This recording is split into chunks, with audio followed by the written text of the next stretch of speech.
ਸਰਕਾਰੀ ਜਿੰਨਾ ਰੋਬ ਜੱਟ ਦਾ ਅੱਡੀਆਂ ਨੂੰ ਚੱਕ ਕੇ ਜਮਾਨਾ ਤੱਕਦਾ ਆਓ ਬੱਤੀ welcome back to our channel. आज हम बात करने वाले हैं एक ऐसे आर्टिस्ट के बारे में जिसने कुछ ही सालों में पंजाबी म्यूजिक इंडस्ट्री को कम्प्लीटली हिला के रख दिया है। ना कोई रियलिटी शो, ना कोई बिग लेवल से साइन और ना ही किसी किस्म की बड़ी स्पोर्ट, सिर्फ टैलेंट, कंसिस्टेंसी और एक अलग ही लेवल का स्वैग। मैं बात कर रहा हूँ शुभ की, एक ऐसा नाम जो 2021 के बाद से हर किसी की जुबान पर है, रील्स पर, क्लब्स में, कार्स में और इंटरनेशनल चार्ट्स पे। लेकिन सवाल ये है कि कैसे एक पंजाब का लड़का कनाडा जाकर इतना बड़ा ग्लोबल स्टार बन गया। क्या था उसके पीछे का रीजन? क्या उसकी स्ट्रगल थी या कोई और रीजन? क्यों उसका नाम कंट्रोवर्सी में भी आया था और आज के टाइम पर वो किस लेवल पर खड़े हैं?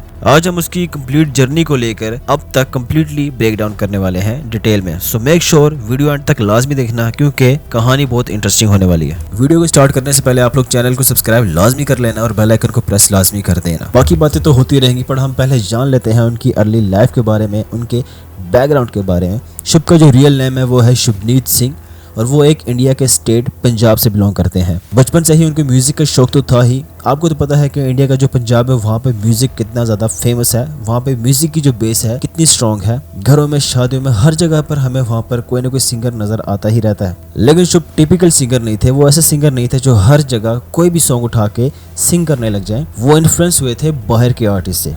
उनकी इंस्पिरेशन जो थी वो थी western rap scene, western culture with Punjabi lyrics. बाद में वो कनाडा शिफ्ट हो गए जहाँ पर पंजाबी कम्युनिटी आपको तो पता है ऑलरेडी ही बहुत स्ट्रॉन्ग है। वहाँ पर हमें इंडिया के सिख जो हैं वो बहुत ज़्यादा देखने को मिलते हैं। कनाडा में उन्होंने अपना म्यूजिक कैरियर जो है वो स्टार्ट किया और वहाँ से उनको एक अच्छा खासा एक्सपोजर मिला जो कि आगे मैं आपको बताऊंगा। नए साउंड्स, नए प्रोड्यूसर और एक इंटरनेशनल माइंडसेट, और यहीं से उनकी जो रियल जर्नी है म्यूजिक की वो स्टार्ट हो गई थी। तो अब हम बात करते हैं इनका कैरियर जो स्टार्ट हुआ था वो किस सॉन्ग से स्टार्ट हुआ था। जी हाँ, 2021 ये वही साल था जिसने शुभ की जिंदगी बदल दी। शुभ ने अपना एक ट्रैक रिलीज किया जिसका नाम था वी रोलिंग।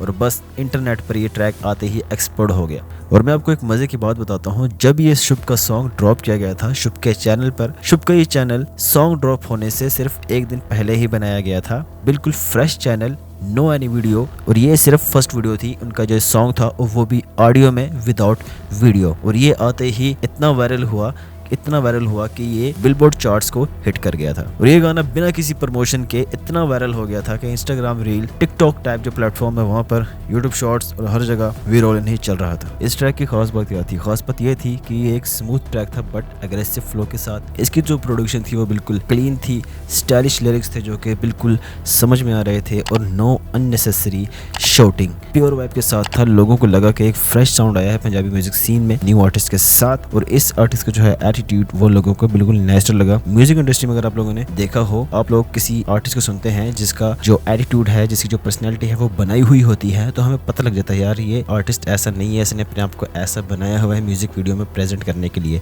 बट यहाँ पे शुभ के सीन में ऐसा बिल्कुल भी नहीं है। ये बिल्कुल जिस तरह रियल लाइफ के होते हैं उसी तरह ही ये हमें म्यूजिक वीडियो में शो होते हैं, बिल्कुल एज ए सीरियस मूड में। तो लोगों को ये चीज इनकी बहुत पसंद आती है जो कि इनके लिरिक्स और इनकी म्यूजिक के साथ सूट करती है। वी रोलिंग के बाद शुभ जो है वो रुकने वाले नहीं थे, वो बैक टू बैक हिट्स देते गए। इसके बाद उनका एक ट्रैक आया elevated.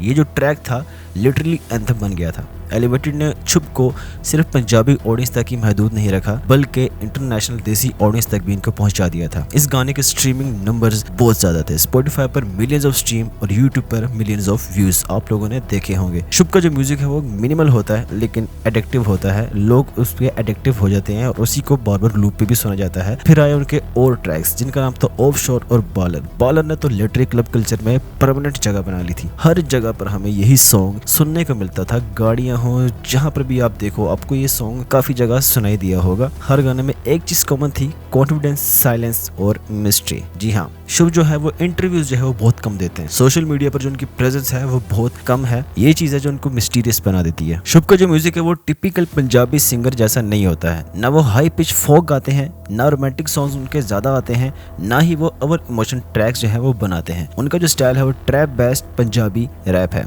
Dark beat, slow flow, heavy bass and minimal hook अगर आप कंपेयर करते हो वो ज़्यादा क्लोज लगता है ग्लोबल ट्रैप आर्टिस्ट से, लेकिन अपनी पंजाबी आइडेंटिटी के साथ। उनका जो ड्रेसिंग स्टाइल है वो भी बहुत ज़्यादा सिंपल होता है बट क्लासी होता है। Oversize outfits, clean visuals, no flashy drama. और शुभ जो है वो अपनी ब्रांड इमेज को बहुत केयरफुली हैंडल करते हैं। तो अब हम बात करते हैं उनके कंट्रोवर्शियल फेस के बारे में। अब हर सक्सेसफुल आर्टिस्ट की लाइफ में एक कंट्रोवर्शियल चैप्टर जो है वो जरूर आता है। 2023 की अगर हम बात करें, आपको तो पता है कि शुभ एक कंट्रोवर्सी में फंस गया था जो कि एक पॉलिटिकल कंट्रोवर्सी थी। उन्होंने क्या किया था, उन्होंने सोशल मीडिया पर एक स्टोरी पोस्ट की थी जो कि इंडिया के पॉलिटिकल मैप से रिलेटेड थी। उसमें क्या था कि इनका खालिस्तान का मैप जो है वो इन्होंने पोस्ट किया था जो कि इंडिया के मैप के साथ होता है, बट खालिस्तान वालों ने अपना मैप अलग किया हुआ है। तो इन्होंने वो खालिस्तान वाला मैप वहाँ पे शो किया था, स्टोरी में पोस्ट किया था। लोगों ने उसको गलत एंगल से इंटरप्ट किया, जो कि इंडिया वाले लोगों को बिल्कुल गलत लगता है, जो कि एक तरह से ठीक भी है क्योंकि इंडिया वाले जो है खालिस्तान को अपना साथ मानते हैं, बट खालिस्तान वाले इंडिया को जो है इंडिया के साथ अपने आप को नहीं मानते हैं, जहाँ तक मुझे आइडिया है। मैं पाकिस्तान से हूँ, तो अगर मैं गलत हूँ तो मुझे कमेंट्स में लाजमी बताइएगा। तो इसका जो रिज़ल्ट क्या निकला, इंडिया में उनका जो टूर है वो कैंसिल हो गया। स्पॉन्सरशिप्स जो है वो उनकी सारी की सारी इंडिया पे जो थी वो ख़त्म हो गई।